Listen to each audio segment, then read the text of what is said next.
2024 October 2 காந்தியடிகள் பிறந்த நாளில் கள்ளக்குறிச்சி மாவட்டம் உளுந்தூர்பேட்டையில் விடுதலை சிறுத்தைகள் கட்சியின் சார்பில் மது மற்றும் போதைப்பொருள் ஒழிப்போம் மகளிர் மாநாடு. தலைவர் எழுச்சி தமிழர் நாடாளுமன்ற உறுப்பினர் டாக்டர் தொல் திருமாவளவன் அவர்கள் அழைக்கிறார்.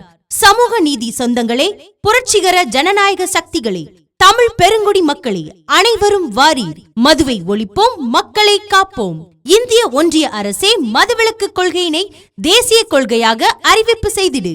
இந்தியாவின் மனித வளத்தை பாதுகாத்திடு. இவன் விடுதலை சிறுத்தைகள் கட்சியின் தூத்துக்குடி தென்காசி மண்டல செயலாளர் முரசு தமிழப்பன், தூத்துக்குடி தெற்கு மாவட்ட சமூக நல்லிணக்க பேரவை மாவட்ட அமைப்பாளர் தமிழ் பருதி, தூத்துக்குடி தெற்கு மாவட்ட தொழிலாளர் விடுதலை முன்னணியின் மாவட்ட துணை அமைப்பாளர் திருச்செந்தூர் நந்தன், உடன்குடி ஒன்றிய விடுதலை சிறுத்தைகள் கட்சியின் ஒன்றிய பொருளாளர் டேவிட் ஜான் வளவன், திருச்செந்தூர் ஒன்றிய தொழிலாளர் விடுதலை முன்னணியின் ஒன்றிய பொறுப்பாளர் கண்ணன், தலைவர் எழுச்சி தமிழர் தலைமையில் உளுந்தூர்பேட்டையில் அணிதிரள்வோம். மதுவை ஒழிப்போம், மக்களை காப்போம்.